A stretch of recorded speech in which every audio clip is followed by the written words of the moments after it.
ಕರ್ನಾಟಕ ದಲಿತ ಸಂಘರ್ಷ ಸಮಿತಿ ಬಳ್ಳಾರಿ ಜಿಲ್ಲಾ ಸಮಿತಿ ಪ್ರೊಫೆಸರ್ ಬಿ ಕೃಷ್ಣಪ್ಪ ಸ್ಥಾಪಿತ ಸಂಘಟನೆಯಿಂದ ಏನು ಈ ದಿನ ನಾವೊಂದು ಕೇಂದ್ರದ ಗೃಹ ಸಚಿವರಾಗಿರ್ತಕ್ಕಂಥ ಅಮಿತ್ ಶಾ ಅವರನ್ನು ವಜಾಗೊಳಿಸುವಂತೆ ಈ ದಿನ ನಾವು ಒಂದು ಬೃಹತ್ ಪ್ರತಿಭಟನಾ ಧರಣಿಯನ್ನು ಹಮ್ಮಿಕೊಂಡಿದ್ದೀವಿ.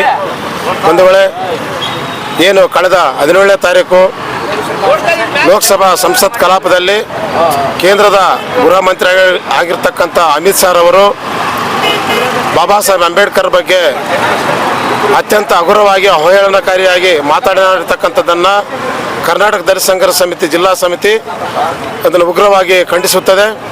ಏನು ಈ ದಿನ ಬಾಬಾ ಸಾಹೇಬ್ ಅಂಬೇಡ್ಕರ್ ಅವರ ಬಗ್ಗೆ ಏನು ಬಾಬಾ ಸಾಹೇಬ್ ಅಂಬೇಡ್ಕರ್ ಇದು ಫ್ಯಾಷನ್ ಆಗಿದೆ ಅನ್ನುವಂಥ ಏನು ಸಂಸತ್ನಲ್ಲಿ ಹಗುರವಾಗಿ ಮಾತಾಡಿರ್ತಕ್ಕಂಥದ್ದನ್ನು ಅವರು ಮನಗಾಣಬೇಕು. ಇವತ್ತು ಬಾಬಾ ಸಾಹೇಬ್ ಅಂಬೇಡ್ಕರ್ ಬರೆದ ಸಂವಿಧಾನದಿಂದಲೇ ಅವರು ಗೃಹ ಮಂತ್ರಿ ಆಗಿರೋದು.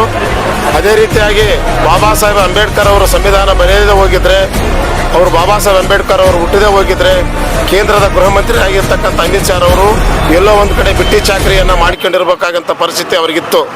ಅದನ್ನು ಕೇಂದ್ರದ ಗೃಹ ಮಂತ್ರಿ ಆಗಿರ್ತಕ್ಕಂಥ ಅಮಿತ್ ಶಾ ಅವರು ಅರ್ಥಕೊಳ್ಬೇಕು.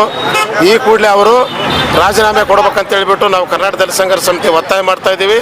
ಈ ವಿಚಾರದಲ್ಲಿ ನಮ್ಮ ಪ್ರಧಾನಮಂತ್ರಿಗಳಾಗಿರ್ತಕ್ಕಂಥ ನರೇಂದ್ರ ಮೋದಿ ಅವರು ಮಧ್ಯಪ್ರವೇಶಿಸಿ ಅವರ ರಾಜೀನಾಮೆಯನ್ನು ತಕ್ಷಣವೇ ಪಡಿಬೇಕಂತ ಹೇಳಿಬಿಟ್ಟು ಕರ್ನಾಟಕ ದಲಿತ ಸಂಘರ್ಷ ಸಮಿತಿ ಇವತ್ತು ಒತ್ತಾಯ ಮಾಡ್ತಾ ಇದೆ.